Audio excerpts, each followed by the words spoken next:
नमस्कार मंडळी, श्री स्वामी समर्थ. स्वागत आहे माझ्या यूट्यूब चॅनलवरती. आजच्या दिवस तुम्हाला खूप छान सुखाच्या आनंदाच्या जाऊ हीच मी स्वामींच्या चरणी प्रार्थना करते. मार्गशीर्ष महिन्यातला तिसरा गुरुवार यंदा 11 डिसेंबर 2025 आहे. बोलता बोलता मार्गशीर्ष महिन्यातला तिसरा गुरुवार सुद्धा येणार आहे. आता या तिसऱ्या गुरुवारी अगदी ज्यांनी शक्य असेल त्यांनी तिसऱ्या नाही तर चौथा गुरुवारी पण तुम्ही करू शकता.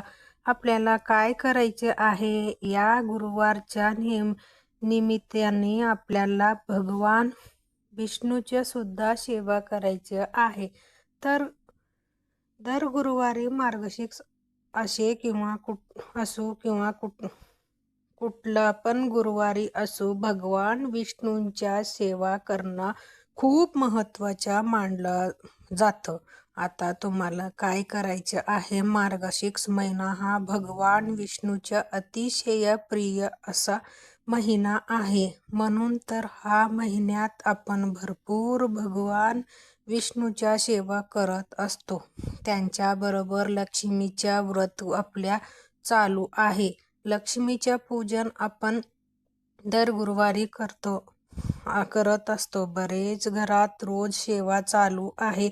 माता लक्ष्मी आणि भगवान विष्णूच्या अगदी तुम्हाला रोज करणं नाही शक्य झालं तर आजचा दिवस म्हणजे ज्या दिवशी तिसरा गुरुवारी आहे त्याच दिवशी तुम्हाला जिथे माता लक्ष्मीच्या मांडणी करणार आहोत ना, त्याच शेजारी तुम्हाला तुळशीच्या पूजा करायच्या आहे.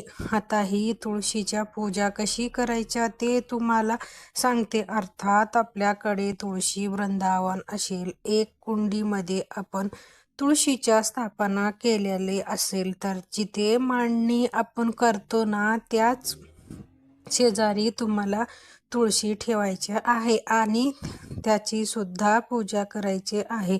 गुरुवार असल्यामुळे आपण तुळशीला कच्चा दूध अर्पण करत असतो. तुळशी मातेच्या पूजन करत असतो. भगवान विष्णूच्या तुळशी खूप जास्त प्रिय आहे आणि तुळशीला विष्णुप्रिय म्हणून ओळखलं जातं.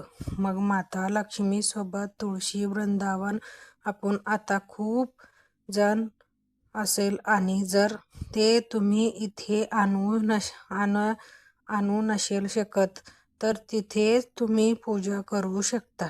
जिथे तुम्ही माता लक्ष्मीच्या म्हणजे काही ठिकाणी तुळशी वृंदावन किंवा तुळशी कट्टा खूप मोठा असतो तर तुम्ही आपण घरापर्यंत आतपर्यंत आणू शकत नाही. मग अशा वेळेस जिथे तुळशी असेल तिथे तुम्ही पूजा करू शकता. नाही तर उचलून आणून ठेवून शक्य असेल तर तसं तुम्ही करू शकता. काय करायचे आहे, तुळशीच्या अर्पण दूध वगैरे अर्पण करत असतो. पाणी वगैरे सगळं अर्पण करून झाल्यावर आता काही ठिकाणी असं आहे की मार्गशीर्ष गुरुवारच्या मांडणी काही ठिकाणी सकाळी केला जाते, कोणी दुपारी, कोणी संध्याकाळी करतं. एवढंच आहे की ती पूजा देवीच्या कहाणी वाचायच्या आधी तुळशीच्या पूजा करायच्या, हळदी कुंकू अक्षदा अर्पण करायच्या, साखरेच्या नैवेद्य अर्पण करावे, त्यांच्याबरोबर धूप दीप ओवाळावे. ज्या पद्धतीने माता लक्ष्मी समोर आपण शुद्ध गायच्या तुपाच्या दिवा लावतो असेच त्याच्याप्रमाणे तिकडे सुद्धा म्हणजे तुळशी समोर तुम्हाला सुद्धा गायच्या तुपाच्या दिवा लावायचे आहे. कधी जेव्हा तुम्ही पूजा करणार असेल तेव्हा म्हणजे अर्थात जेव्हा दिवे लागण्याच्या वेळ होतो तेव्हा आपण तुळशीजवळ सुद्धा दिवा लावतच असतो. पण काही ठिकाणी जर सकाळी मांडणी करायची पद्धत आहे, बायका सकाळीच मांडणी करून ठेवतात. मग अशा वेळेस तुम्ही सकाळी तिकडे दिवे लावायचे आहे आणि जर तुम्ही संध्याकाळी मांडणी करणार असाल तर संध्याकाळी देवाजवळ दिवा लावल्यावर तुळशी सोबत समोर सुद्धा दिवा लावायचा आहे. अर्थात प्रार्थना करायची आहे. नंतर देवीच्या कहाणी वाचायच्या आहे. हे करून झाल्यावर मार्गशीर्ष महिन्याच्या आत काय झालं, दत्त जयंती होतं, बरेच काही अडचणी होते, तर आपण सत्यनारायण करू नाही शकलो तर हा दिवशी आवर्जून सत्यनारायण करायचे. ज्यांनी इच्छा आहे त्यांनी आवर्जून करावे आणि त्यांनी पौर्णिमेला केला असेल तर सुद्धा त्यांनी हा गुरुवारी तिसरा आणि चौथा दोन्ही गुरुवारी तुम्ही सत्यनारायण करावे. भगवान विष्णूचे आणि माता लक्ष्मीच्या तुमच्या घरात एकचित्र सेवा घडेल. आपण ज्या पद्धतीने पौर्णिमा सत्यनारायण करतो असतो त्याच पद्धतीने तुम्हाला याच्या सुद्धा सत्यनारायणाच्या म्हणजे असेच तुम्हाला मांडणी करायच्या. माता लक्ष्मीच्या मांडणी शेजारी भगवान विष्णूच्या मांडणी करायच्या. आता लक्ष्मीच्या शेजारी करायच्या का जागा असेल तर करावे. बरेच ठिकाणी घर छोटा असतो त्यांच्यामुळे तुम्ही दुसरीकडे पण करू शकता, पण शेजारी जरा मांडणी करायला जागा असेल तर तुम्ही करू शकता आणि सत्यनारायण करू शकता.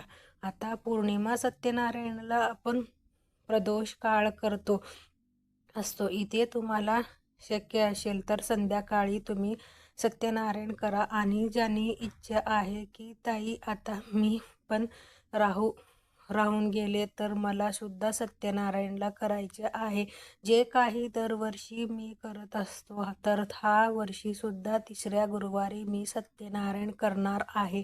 जेणेकरून ज्या काही मी म्हणजे जी वर्षी करत असतो प्रत्येक वर्षी मी जेवढा काही सत्यनारायण करतो तेवढा मला करता येईल. मग तुमच्या पण इच्छा असेल तर अगदी 1 करा, 3 करा, 5 करा, पण हे सत्यनारायण करा. या मार्गशीर्ष महिन्यातली सत्यनारायणच्या खूप सुंदर आणि खूप छान सेवा घडतो. आता भगवान विष्णू जगाच्या आपला पालन करणारे असतो, म्हणजे तुमच्या माझ्या हा नाही करणार, आपण रक्षण हा करणार नाही, आपण आपल्या संरक्षण का करणार नाही. आणि अर्थात माता लक्ष्मीचे काय आवडतात तर तिला भगवान विष्णूच्या सेवा जास्ती प्रिय आहे. म्हणून हा कालावधीमध्ये तुळशी सोबत आपल्याला म्हणजे माता लक्ष्मी सोबत तुळशीच्या तर पूजा करायच्याच आहे, पण सत्यनारायण करायचे आहे.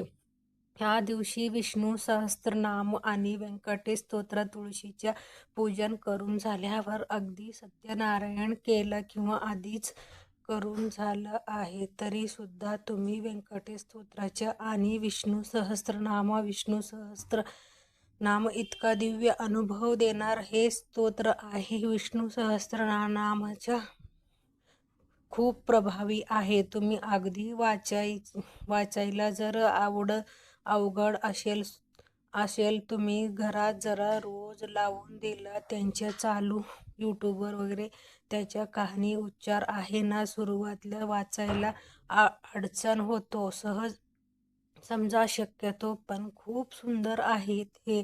आणि आपल्या आयुष्यात सुद्धा ते मंत्र स्तोत्र ऐकून एक सकारात्मक ऊर्जा निर्माण होतो. आपण सुद्धा खूप जास्ती प्रमाणात क्लिअर होतो. म्हणून विष्णू सहस्त्रनाम फक्त मार्गशीर्ष महिना म्हणजे आहे म्हणून नाही, दररोज तुमच्या घरात विष्णू सहस्त्रनाम पठण किंवा श्रवण झालंच पाहिजे. तुम्ही लगातार जर 3 महिने विष्णू सहस्त्रनाम पठण केलं ना, पठण श्रवण नाही, श्रवण म्हणजे फक्त आपण ऐकतो, पठण म्हणजे परमेश्वरासमोर बसून देवासमोर बसून 3 महिना जर तुम्ही एक सेवा केलं तर खूप चांगली अनुभव तुम्हाला बघायला मिळतो. बरेच घरात विष्णू सहस्त्रनाम रोज ऐकलं जातं आणि त्यांच्यामुळे बायकांना अनुभव सुद्धा आलेली आहे. अर्थात विष्णू सहस्त्रनाम मोठा आहे म्हणून आपण काय करतो, ऐकतो. त्यांच्याबरोबर व्यंकटेश स्तोत्र दररोज 3 वेळा तुम्ही पठण करावे. स्वतःच्या घर बरेच काही कमेंटात ताई आमच्या घर होण्यासाठी काय सेवा सांगा नक्की, मी याच्याबद्दल व्हिडिओ करेल. पण जरा तुम्ही दररोज व्यंकटेश स्तोत्र मंत्र पठण केलं ना, याच्या सुद्धा तुमच्या